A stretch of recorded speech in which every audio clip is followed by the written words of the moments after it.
Bismillahirrahmanirrahim.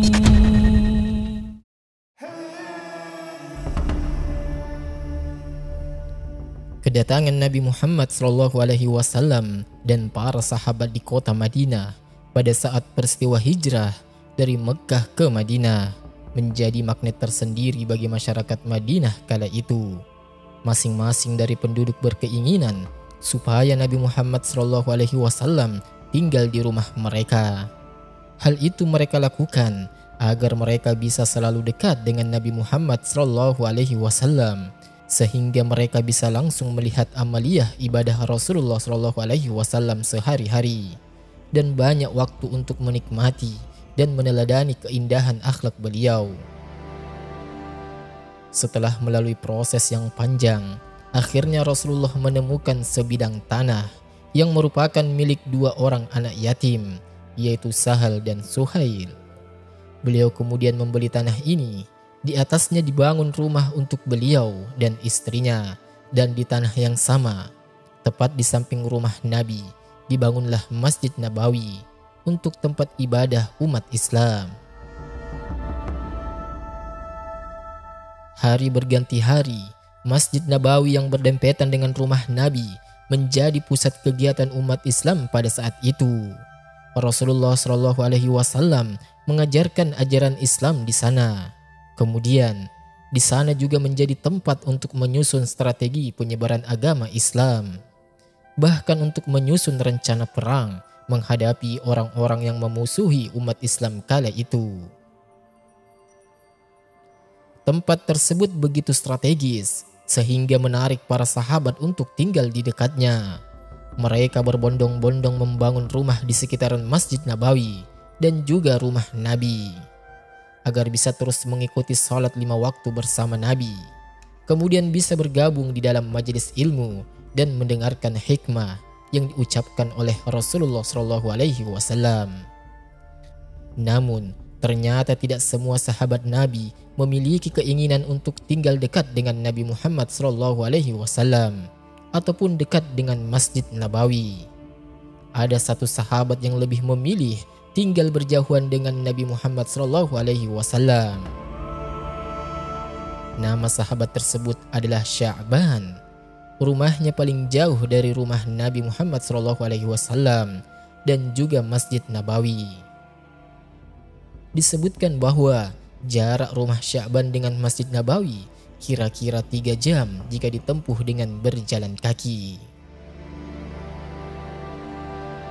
Meskipun jaraknya sangat jauh tersebut, Sya'ban tidak pernah ketinggalan sholat berjamaah dengan Nabi Muhammad SAW di Masjid Nabawi. Bahkan, Sya'ban selalu datang paling awal dibandingkan sahabat yang lainnya.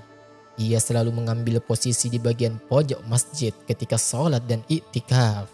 Alasannya apa? Karena dengan duduk di bagian pojok masjid, ia tidak akan mengganggu sahabat yang datang setelahnya. Rasulullah dan para sahabat sudah hafal betul dengan posisi sholat Sya'ban ketika di Masjid Nabawi.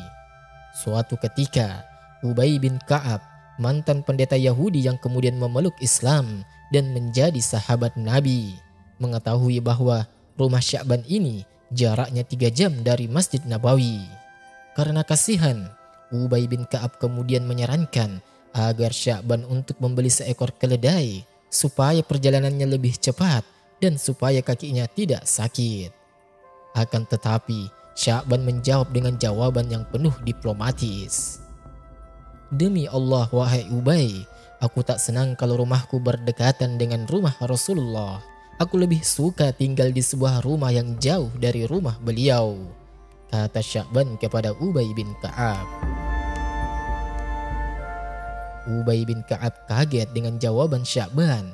Kemudian ia melaporkan kejadian itu kepada Rasulullah SAW. Dan tidak lama berselang, Rasulullah kemudian mengklarifikasi kepada Sya'ban mengapa ia tidak suka tinggal dengannya. Sya'ban kemudian mengungkapkan bahwa suatu ketika Nabi Muhammad SAW bersabda bahwa setiap langkah seseorang yang menuju masjid, maka satu dosanya akan diampuni dan derajatnya dinaikkan 1 peringkat. Rupanya itulah yang memotivasi Sya'ban ingin rumahnya jauh dari rumah Nabi. Tidak lain, ia ingin agar langkahnya ke Masjid Nabawi terhitung banyak, sehingga dosa-dosanya diampuni dan derajatnya diangkat oleh Allah Azza wa Jal. Hingga pada suatu pagi, peristiwa itu pun terjadi. Pada saat sholat subuh berjamaah akan dimulai, Rasulullah SAW merasa heran karena beliau tidak mendapati Sya'ban pada posisi seperti biasanya. Rasul pun bertanya kepada jamaah yang hadir, adakah yang melihat Sya'ban pagi ini? Tetapi tidak ada seorang pun yang melihat Sya'ban radhiyallahu an. Rasulullah pun menunda sejenak sholat subuh pagi itu. Hal itu dilakukan karena menunggu kehadiran Sya'ban. Maklum, rumahnya yang begitu jauh dari Masjid Nabawi. Namun setelah ditunggu sekian waktu, ternyata Sya'ban tidak juga datang.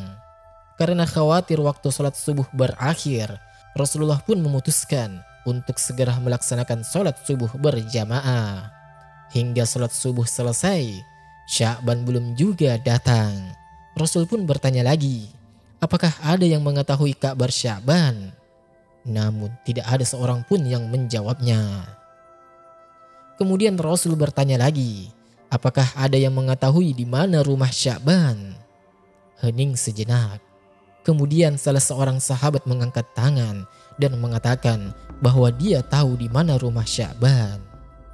Rasulullah sangat khawatir terjadi sesuatu terhadap sahabatnya tersebut. Beliau kemudian meminta untuk diantarkan ke rumah Sya'ban. Dan perjalanan dari masjid ke rumah Sya'ban sangat jauh dan memakan waktu yang sangat lama. Terlebih mereka menempuh dengan berjalan kaki. Akhirnya Rasulullah pun dan para sahabat sampai di rumah Sya'ban pada waktu sholat duha. Sampai di depan rumah Sya'ban, beliau mengucapkan salam dan keluarlah wanita sambil membalas salam. Benarkah ini rumah Sya'ban? Tanya Rasulullah. Ya, benar ini adalah rumah Sya'ban. Saya istrinya, jawab wanita tersebut. Bolehkah kami menemui Sya'ban yang tidak hadir sholat subuh di masjid pagi ini? Ucap Rasulullah SAW. Dengan berlinang air mata, istri Sya'ban menjawab, beliau telah meninggal tadi pagi. Inna lillahi wa inna ilaihi raji'un, jawab semuanya. Satu-satunya penyebab Sya'ban tidak hadir sholat subuh di masjid karena ajal telah menjemputnya. Beberapa saat kemudian, istri Sya'ban radhiyallahu anha bertanya, ya Rasulullah, ada sesuatu yang jadi tanda tanya bagi kami semua menjelang kematiannya. Sya'ban berteriak-teriak 3 kali. Di masing-masing teriakan itu disertai satu kalimat. Kami semua tidak paham apa maksudnya ya Rasulullah. Kemudian Rasulullah SAW bertanya, apa saja kalimat yang diucapkannya? Istri Sya'ban menjawab, pada masing-masing teriakannya dia berucap kalimat, aduh, kenapa tidak lebih jauh? Aduh, kenapa tidak yang baru? Aduh, kenapa tidak semua? Rasulullah SAW kemudian melantunkan ayat yang terdapat dalam surat Qaf ayat ke-22. Laqad kunta fi ghaflatin min hadza fakashafna 'anka ghita'aka fabasaruka al-yawma hadid. Yang artinya, sungguh kamu dahulu lalai tentang peristiwa ini, maka kami singkapkan tutup yang menutupi matamu, sehingga penglihatanmu pada hari ini sangat tajam. Rasulullah SAW kemudian diam sejenak.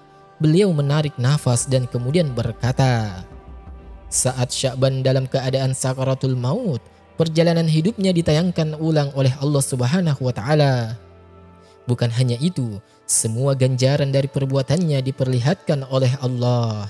Apa yang dilihat oleh Sya'ban radhiyallahu an tidak bisa disaksikan oleh orang lain.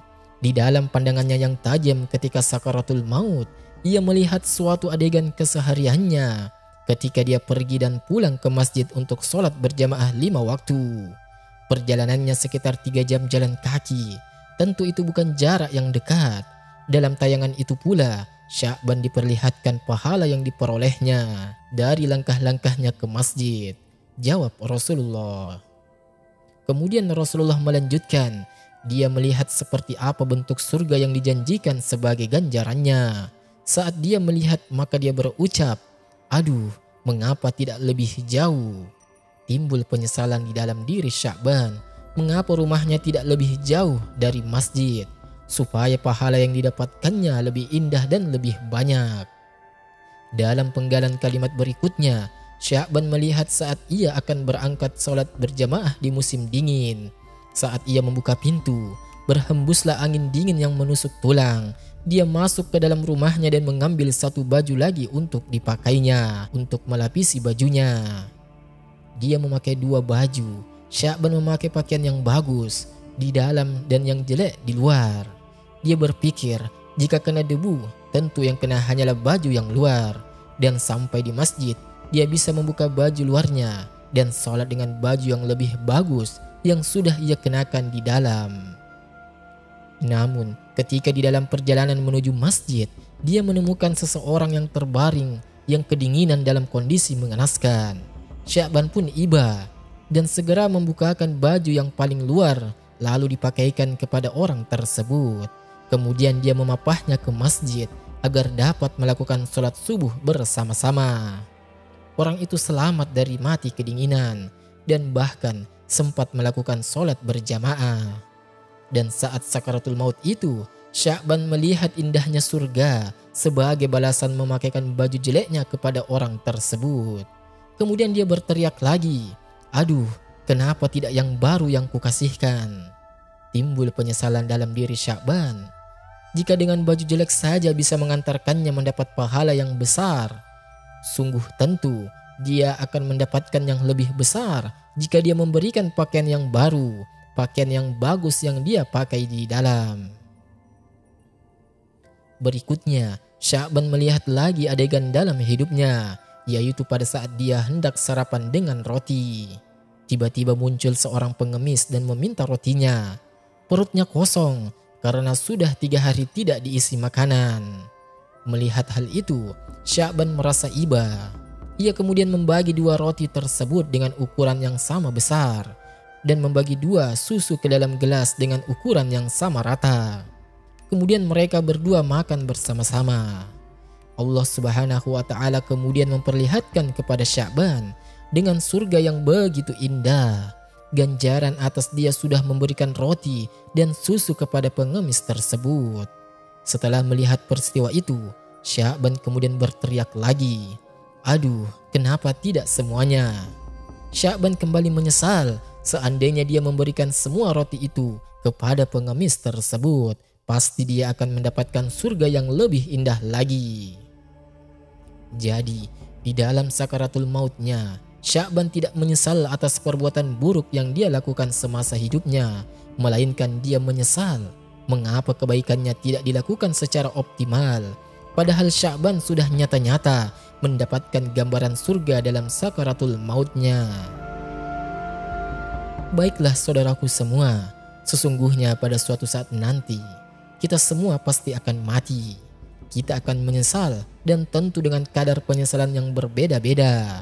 Bahkan ada yang meminta untuk ditunda matinya, karena pada saat itu barulah terlihat dengan jelas bahwa semua perbuatan buruknya akan diperlihatkan ketika sakaratul maut.